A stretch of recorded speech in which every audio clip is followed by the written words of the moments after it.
Baik, saya akan mempresentasikan materi yang pertama, yaitu pasar uang. Pasar uang adalah segmen pasar keuangan di mana industri keuangan dengan jangka pendek diperdagangkan. Ini mencakup perdagangan antar bank, perusahaan, institusi keuangan, dan pemerintah yang terlibat dalam kegiatan keuangan jangka pendek. Di bawah ini adalah beberapa poin yang perlu diketahui tentang pasar uang. Yang pertama, apa sih itu uang? Apa sih itu pasar uang? Pasar uang adalah tempat perdagangan instrumen keuangan dengan jangka waktu kurang dari 1 tahun. Instrumen pasar uang meliputi surat berharga seperti sertifikat, deposito, obligasi, jangka pendek. Yang kedua, fungsi pasar uang. Pasar uang memiliki beberapa fungsi penting. Yang pertama itu penyediaan likuiditas. Pasar uang menyediakan likuiditas bagi para pelaku pasar yang membutuhkan dana jangka pendek. Yang kedua, pengaturan suku bunga. Melalui mekanisme penawaran dan permintaan, pasar uang membantu menentukan tingkat suku bunga jangka pendek. Yang ketiga, investasi jangka pendek. Pasar uang merupakan tempat di mana bagi investor untuk menempatkan dana dalam instrumen jangka pendek yang relatif aman dan likuid. Selanjutnya, pendanaan. Perusahaan dapat memanfaatkan pasar uang untuk memenuhi kebutuhan pendanaan jangka pendek mereka. Dan yang ketiga, instrumen pasar uang. Beberapa instrumen yang diperdagangkan di pasar uang meliputi sertifikat deposit. Sertifikat deposit adalah instrumen keuangan yang diterbitkan oleh bank yang menawarkan suku bunga tetap untuk jangka waktu tertentu. Yang kedua, obligasi jangka pendek. Nah, obligasi jangka pendek adalah surat berharga yang diterbitkan oleh pemerintah, perusahaan, dan atau lembaga keuangan dengan jangka waktu kurang dari 1 tahun. Selanjutnya yang ketiga, treasury bills. Treasury bills atau biasa disebut dengan T-bills adalah surat berharga yang diterbitkan oleh pemerintah dengan jangka waktu kurang dari 1 tahun. Mereka dianggap sebagai instrumen investasi yang relatif aman. Selanjutnya yaitu commercial paper. Nah, commercial paper ini adalah surat berharga yang diterbitkan oleh perusahaan untuk memenuhi kebutuhan pendanaan jangka pendek. Mereka biasanya memiliki jangka waktu kurang dari 270 hari. Selanjutnya yaitu risiko dan keuntungan dari pasar uang. Yang pertama, keuntungan dulu. Meskipun instrumen pasar uang dianggap relatif aman, ada beberapa risiko yang perlu diperhatikan seperti suku bunga, risiko likuiditas, dan risiko kredit. Keuntungan utama dari investasi di pasar uang yaitu likuiditas yang tinggi dan kemampuan untuk mendapatkan pengembalian yang lebih baik daripada menyimpan uang di bank. Selanjutnya, pelaku dari pasar uang.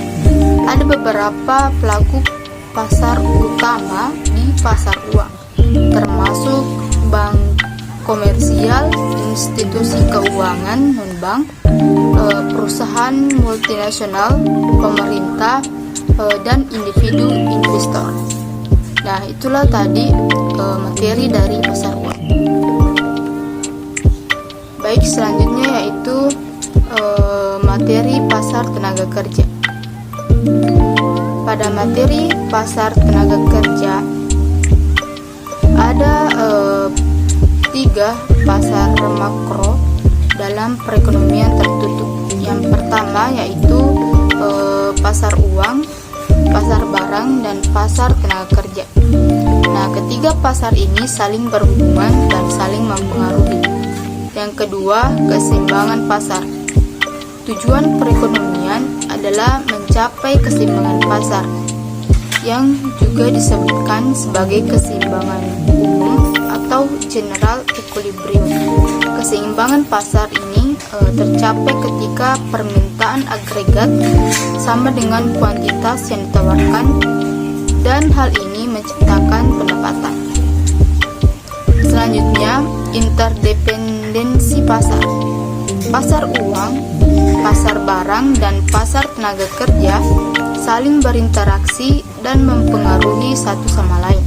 Nah, ketiga pasar ini memiliki keterkaitan dalam mencapai keseimbangan pasar. Keempat, aliran dan kuantitas. Kuantitas atau quantity berhubungan dengan kegiatan produksi yang menghasilkan pendapatan bagi pemilik faktor produksi. Nah, peningkatan kuantitas produksi ini akan meningkatkan pendapatan, yang selanjutnya akan meningkatkan permintaan agregat. Selanjutnya yaitu pengaruh set dalam aliran. Salah satu elemen yang menentukan aliran adalah set, yang merupakan pengeluaran agregat atau permintaan agregat. Nah, ketika set berfluktuasi, kuantitas dan pendapatan mengikutinya. Jika set meningkat, maka Q dan Y juga akan meningkat, di mana Q adalah kuantitas dan Y adalah pendapatan. Selanjutnya yaitu peran pasar uang dan pasar barang. Pasar uang dan pasar barang menjadi faktor aktif dalam penyesuaian menuju keseimbangan umum. Jika terjadi ketidakseimbangan antara penawaran dan permintaan, pasar uang dan pasar barang akan berperang dalam menyesuaikan untuk mencapai keseimbangan. Selanjutnya yaitu peran pasar tenaga kerja. Pasar tenaga kerja mengikuti apa yang terjadi di pasar. Jika output Q meningkat, jumlah tenaga kerja yang diperlukan juga akan meningkat. Pasar tenaga kerja secara sederhana mengikuti perubahan yang terjadi di pasar. Dalam mencapai keseimbangan umum, pasar uang dan pasar barang memiliki peran yang lebih dominan, dan sementara pasar tenaga kerja mengikuti perubahan di pasar. Pengeluaran agregat atau set menjadi penentu utama dalam aliran dan penyesuaian menuju keseimbangan umum.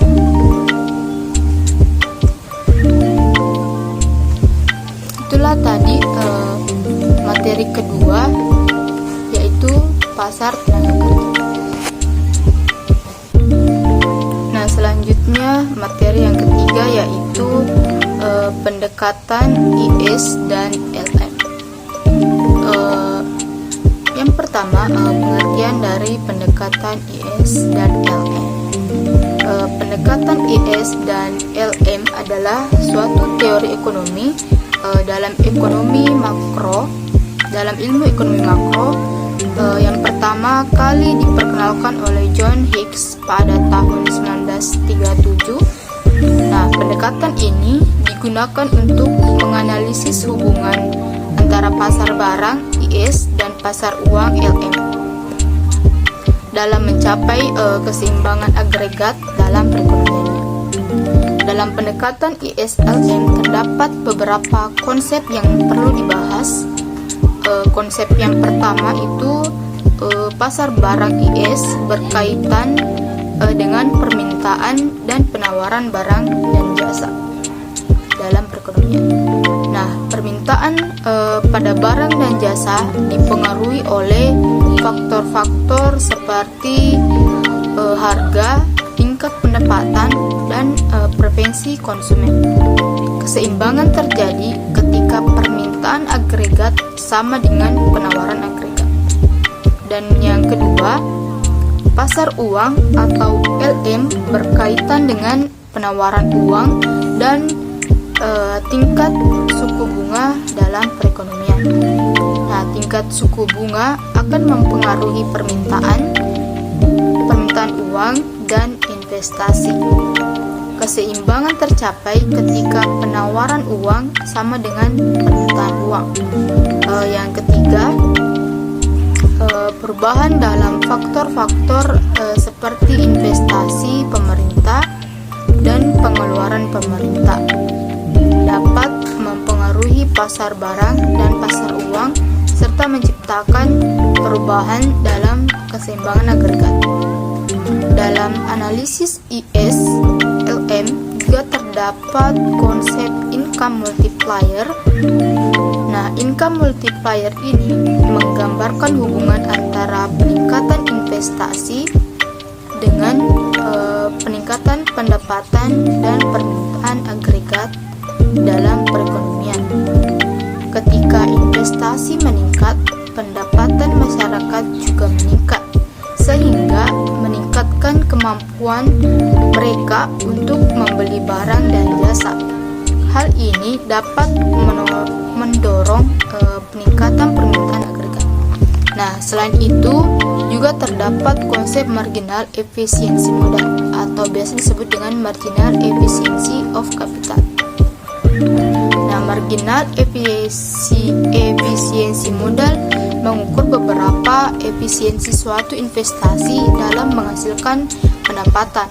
Nah, investasi yang memiliki marginal efisiensi modal yang lebih tinggi dianggap lebih menguntungkan.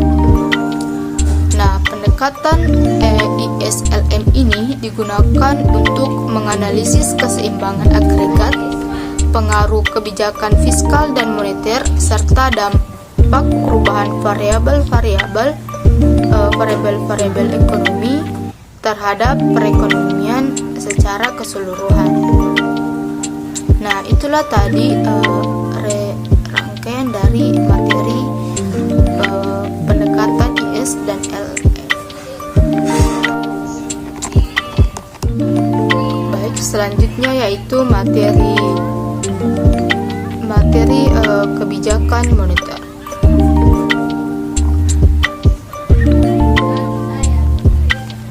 Yang pertama yaitu pengertian kebijakan moneter. Nah, kebijakan moneter adalah tindakan yang diambil oleh bank khususnya bank sentral di suatu negara untuk menghasilkan atau mengendalikan pasokan uang, suku bunga, dan stabilitas mata uang. Nah, tujuan utama dari kebijakan moneter adalah menjaga stabilitas harga, mengendalikan inflasi, dan mendorong pertumbuhan ekonomi yang sehat. Nah, bank sentral berperan dalam implementasi kebijakan moneter. Mereka menggunakan berbagai alat dan instrumen untuk menciptakan tujuan tersebut. Salah satu alat yang umum digunakan adalah pengaturan suku bunga. Nah, bank sentral ini dapat menaikkan dan atau menurunkan suku bunga untuk mempengaruhi investasi, konsumsi, dan pinjaman di masyarakat. Selain suku bunga, bank sentral juga menggunakan instrumen lain seperti cadangan wajib, intervensi pasar, dan operasi pasar terbuka. Nah, cadangan wajib adalah persentase dana yang harus dipertahankan oleh bank komersial di bank sentral yang dapat mempengaruhi likuiditas perbankan dan pengeluaran kredit. Intervensi pasar terjadi ketika bank sentral membeli atau menjual mata uang untuk mempengaruhi nilai tukar. Dalam konteks global, kebijakan moneter juga dapat dipengaruhi oleh beberapa faktor eksternal seperti stabilitas ekonomi global, pergerakan modal internasional, dan kebijakan moneter negara lain. Misalnya perubahan suku bunga oleh bank sentral utama seperti Federal Reserve AS atau Bank Sentral Eropa dapat memiliki dampak signifikan pada pasar keuangan global. Nah, kebijakan moneter yang efektif memainkan peran penting dalam mencapai stabilitas ekonomi dan melindungi nilai mata uang negara. Namun, perlu diingat bahwa kebijakan moneter juga dapat memiliki dampak sampingan seperti ketimpangan distribusi kekayaan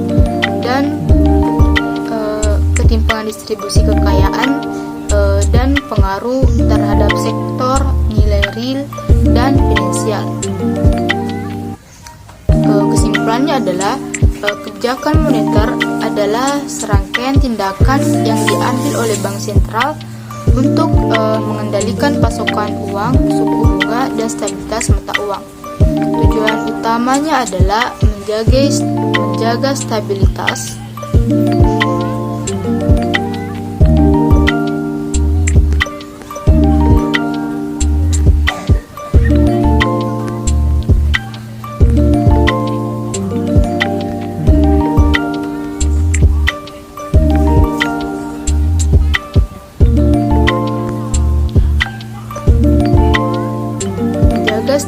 mata uang, harga dan mencapai pertumbuhan ekonomi yang sehat melalui penggunaan alat-alat seperti bunga, cadangan wajib, dan intervensi pasar. Bank sentral berperan penting dalam mengimplementasikan kebijakan moneter. Baik, itulah tadi presentasi dari materi kebijakan moneter. Baik, materi selanjutnya yaitu kebijakan fiskal. Kebijakan fiskal adalah pengelolaan penerimaan dan pengeluaran negara untuk mempengaruhi perekonomian. Hal ini dilakukan melalui instrumen APBN atau anggaran pendapatan dan belanja negara. Nah, kebijakan fiskal berperan dalam stabilisasi perekonomian seperti pengendalian inflasi, pertumbuhan ekonomi, dan kemiskinan. Dalam konteks APBN, kebijakan fiskal dianalisis dalam 2 tahap. Yang pertama yaitu bagaimana kebijakan fiskal direfleksikan dalam APBN, seperti menetapkan target pertumbuhan ekonomi, mengurangi tingkat keseimbangan, mengurangi tingkat kemiskinan, atau meningkatkan indeks pembangunan manusia. Yang kedua, bagaimana kebijakan fiskal tersebut dapat mempengaruhi perekonomian. Misalnya dengan meningkatkan investasi dalam infrastruktur seperti pembangunan jalan tol dapat menciptakan lapangan kerja baru, meningkatkan daya beli, dan menggerakkan perekonomian secara keseluruhan. Nah, APBN itu sendiri terdiri dari 2 sisi, yaitu pengeluaran dan penerimaan. Pengeluaran meliputi pembelian barang dan jasa, belanja pegawai, dan transfer pembayaran. Penerimaan meliputi pajak, pinjaman dari bank sentral, pinjaman dari masyarakat, dan pinjaman dari luar negeri. Ketika pengeluaran negara melebihi penerimaan disebut defisit fiskal. Sebaliknya, jika penerimaan melebihi pengeluaran disebut surplus fiskal. Nah, defisit fiskal dapat dikelompokkan menjadi defisit ketat, defisit lunak, dan defisit berat. Defisit ketat terjadi ketika pajak tidak cukup untuk membiayai pengeluaran pemerintah. Defisit lunak terjadi ketika pajak, pinjaman dari masyarakat, dan pinjaman dari luar negeri digabungkan untuk membiayai pengeluaran. Defisit berat terjadi ketika pemerintah harus meminjam dari bank sentral yang dapat berdampak negatif pada perekonomian karena mencetak uang baru. Nah, itulah tadi penjelasan dari kebijakan fiskal dan pengaruh terhadap perekonomian. Materi selanjutnya yaitu pajak. Pajak dapat mempengaruhi pendapatan seseorang ketika dikenakan pajak atas pendapatannya. Pendapatan yang tersedia untuk dibelanjakan menjadi berkurang.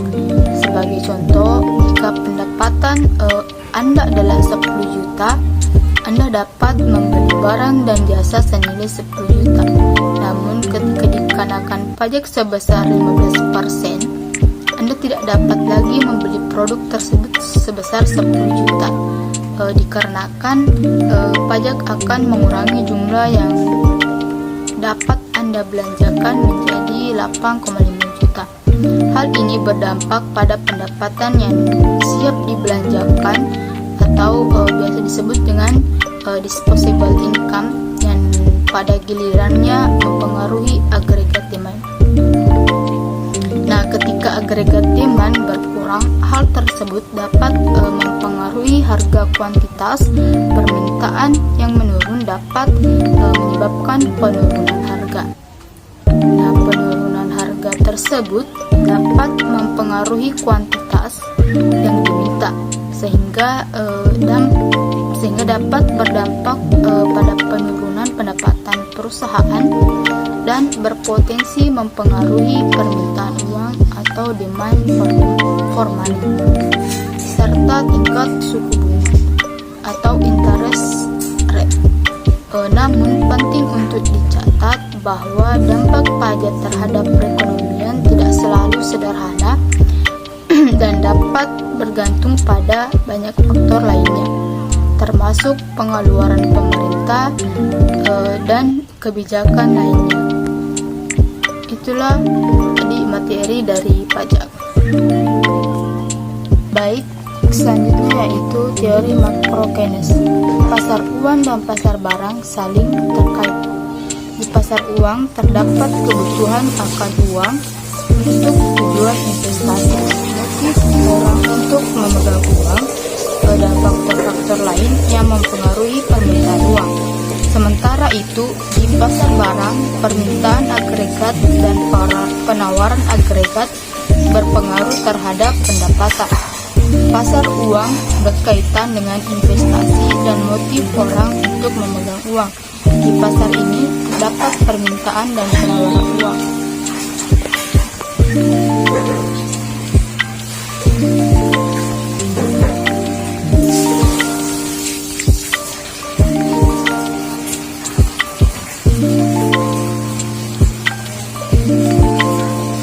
Dalam teori Keynes, pasar uang, pasar barang, dan pasar tenaga kerja saling terkait dan saling mempengaruhi. Misalnya, peningkatan permintaan agregat di pasar barang dapat meningkatkan pendapatan yang selanjutnya dapat mendorong permintaan uang di pasar uang. Penyesuaian ini terjadi dalam upaya mencapai keseimbangan pasar.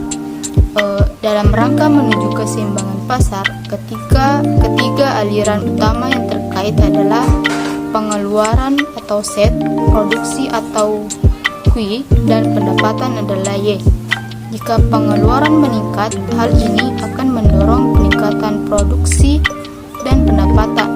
Nah, peningkatan pendapatan ini akan mendorong permintaan agregat, yang selanjutnya dapat mempengaruhi pengeluaran. Proses ini menciptakan hubungan yang saling mempengaruhi antara ketiga aliran tersebut. Salah satu elemen yang penting dalam aliran tersebut adalah set atau pengeluaran.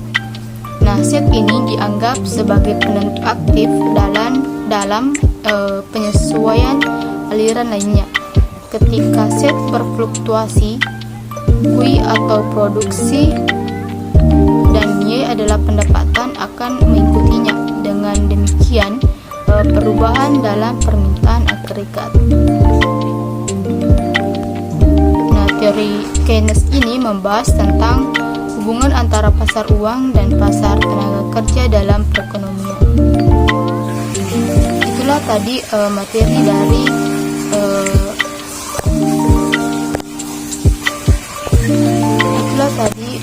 dari makro Keynes.